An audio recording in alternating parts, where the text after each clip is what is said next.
Di bawah langit yang biru pucat, pada sebuah masa ketika bumi masih dipenuhi para nabi dan orang-orang suci, hiduplah seorang lelaki pilihan bernama Musa.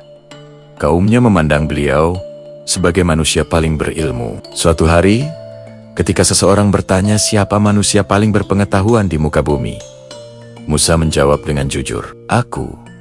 Jawaban itu tidak keliru. Namun Allah ingin mengajarkan sebuah pelajaran halus tentang betapa luasnya ilmunya. Dalam keheningan yang hanya bisa didengar oleh hati para nabi, Allah berfirman kepada Musa, "Ada seorang hambaku yang lebih mengetahui sebagian hal yang tidak engkau ketahui. Pergilah kepadanya di tempat bertemunya dua lautan." Musa, yang hatinya jernih dan rendah hati, tidak tersinggung. Sebaliknya, ia merasa terpanggil, ia ingin belajar dari siapapun yang Allah pilih. Ia kemudian mempersiapkan perjalanan panjang bersama seorang pemuda bernama Yusha bin Nun. Allah memberikan sebuah tanda ketika ikan yang mereka bawa sebagai bekal hilang, maka disitulah tempat yang mereka cari. Hari-hari perjalanan melewati lembah terjal dan pantai yang kasar membuat tubuh mereka letih. Mereka pun beristirahat di sebuah batu besar di tepi laut. Angin malam bertiup dingin.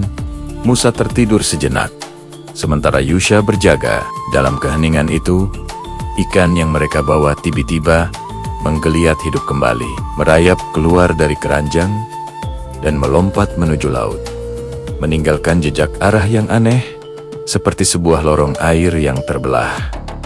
Saat pagi tiba, Musa bangun dan meminta makan. Barulah Yusha teringat dan berkata dengan gelisah, "Guru, ikan itu hilang saat kita di batu itu."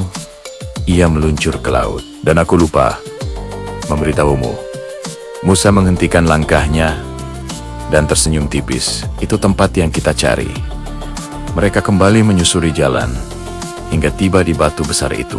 Di sana berdiri seorang lelaki misterius. Ia tampak sederhana, namun auranya memancar begitu kuat. Jubahnya hijau tua, wajahnya tenang, dan matanya memandang jauh, seolah melihat hal-hal yang tak terlihat oleh manusia biasa. Musa mendekat dan memberi salam. Lelaki itu menoleh dan menjawab dengan suara yang lembut namun dalam, "Wahai Musa, selamat datang." Musa tak terkejut ia mengenalinya. Para hamba pilihan Allah seringkali mengetahui sesuatu tanpa diajari manusia. Musa pun mengutarakan maksudnya, "Aku ingin belajar darimu, dari apa yang Allah ajarkan kepadamu." Lelaki itu, yang kita kenal sebagai Khidir, nama yang selalu dikenang dalam bisikan para pencari jalan, mengangguk perlahan. "Engkau tidak akan sanggup bersabar bersamaku."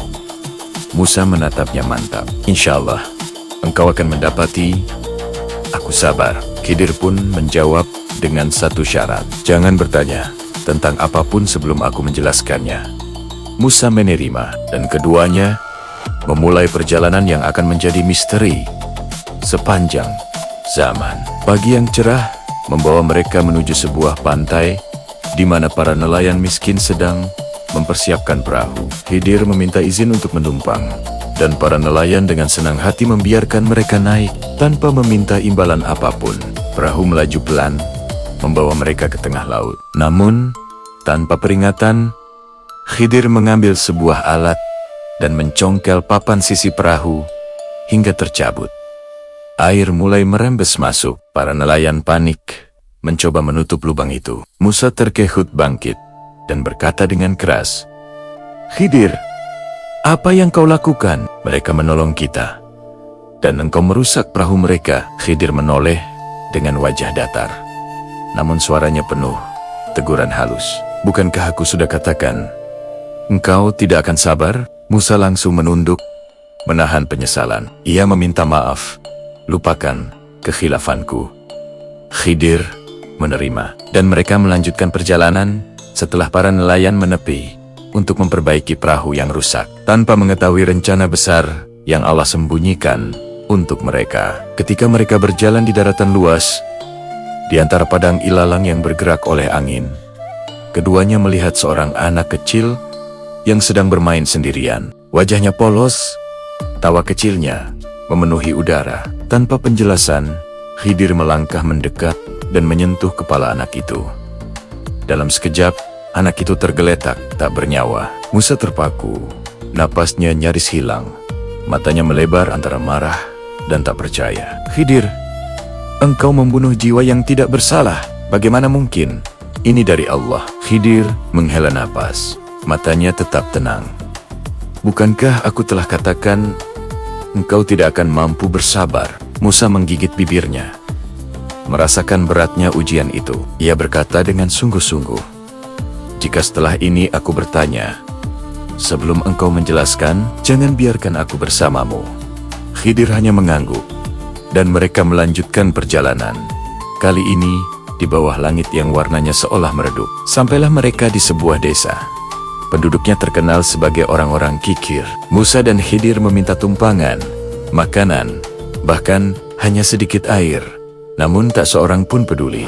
Mereka bahkan tega menutup pintu ketika Musa mengetuk. Namun, Khidir berhenti di depan sebuah tembok tua yang miring dan hampir roboh. Tanpa berkata apa-apa, ia mulai memperbaiki tembok itu. Batu demi batu ia susun ulang, keringat membasahi wajahnya, tangannya dipenuhi debu dan tanah. Musa, yang sudah menahan diri berkali-kali, akhirnya berkata dengan pelan namun tegas, engkau memperbaiki tembok mereka tanpa meminta upah, padahal mereka tidak memberi kita apapun.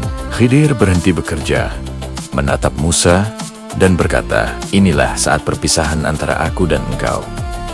Langit mulai berubah jingga saat sore turun. Dua tokoh agung itu berdiri berhadapan, dan Khidir memulai penjelasan yang telah lama Musa tunggu, namun juga yang akan mengakhiri kebersamaan mereka. Wahai Musa, kata Khidir, aku akan menjelaskan makna dari apa yang tidak engkau sabari. Ia mengangkat tangannya ke arah laut, seolah melihat kembali perahu itu. Perahu itu milik para nelayan miskin. Mereka satu-satunya yang masih mencari nafkah dengan jujur. Ada seorang raja zalim yang merampas setiap perahu bagus yang ia temukan. Dengan kerusakan kecil yang aku buat, perahu itu tampak cacat dan tidak menarik. Dengan begitu, mereka akan selamat dari ketamakan sang raja. Musa terdiam. Dadanya menghangat oleh pemahaman yang baru. Khidir lalu berbicara tentang anak kecil itu. Suaranya rendah dan penuh rasa iba. Anak itu kelak akan menjerumuskan kedua orang tuanya, dua orang saleh, ke dalam kesesatan dan kesedihan yang besar. Allah menghendaki untuk mengganti anak itu dengan anak yang lebih baik, lebih suci, dan lebih membawa rahmat bagi mereka. Musa menunduk, ada perih di hatinya, tapi juga ada cahaya hikmah yang masuk perlahan. Kemudian, Khidir menunjuk ke arah desa itu. Tembok itu milik dua anak yatim. Di bawahnya, terdapat harta peninggalan ayah mereka. Jika tembok itu roboh sekarang, penduduk yang kikir itu akan menemukan dan mengambil harta itu. Allah ingin menjaga rezeki anak-anak itu sampai mereka dewasa dan mampu mengambilnya sendiri. Khidir lalu menatap Musa dengan kelembutan seorang guru kepada murid yang ia sayangi. Semua yang kulakukan bukan dari kehendakku sendiri. Itu adalah perintah Allah, dan engkau tidak dapat melihat hikmahnya sebelum waktunya tiba. Angin sore bertiup pelan. Cahaya matahari terakhir menyinari wajah Khidir, membuatnya tampak seolah berasal dari dunia lain. Ia mengambil satu langkah ke belakang, kemudian langkah lainnya. Dalam kabut senja, sosoknya perlahan memudar, seakan ia kembali ke alam rahasia tempat ia berasal. Hingga akhirnya, ia hilang sepenuhnya, menyisakan Musa yang berdiri sendiri. Namun, kini dengan pemahaman baru tentang luasnya ilmu Allah dan misteri takdir yang mengalir tanpa terlihat, Musa menarik napas panjang, mengangkat kepala, dan kembali ke perjalanannya sebagai seorang nabi, membawa pelajaran yang akan menjadi kisah abadi, bahwa tidak semua yang tampak buruk itu buruk, dan tidak semua yang tampak baik itu baik, bahwa manusia hanya melihat potongan kecil dari takdir, sementara Allah melihat keseluruhannya, dan bahwa kesabaran adalah pintu menuju pengetahuan yang lebih dalam. Kisah ini hidup hingga hari ini, diceritakan dari generasi ke generasi, mengingatkan setiap jiwa bahwa hikmah selalu hadir, meskipun seringkali tersembunyi di balik hal-hal yang tidak kita pahami. Dan nama itu terus disebut, Khidir, sang hamba yang berjalan di antara rahasia langit dan bumi, membawa pelajaran yang tak akan pernah lekang oleh waktu. Terima kasih sudah menonton. Jika kalian suka dengan kisah seperti ini, jangan lupa untuk subscribe. Dan sampai jumpa di video berikutnya.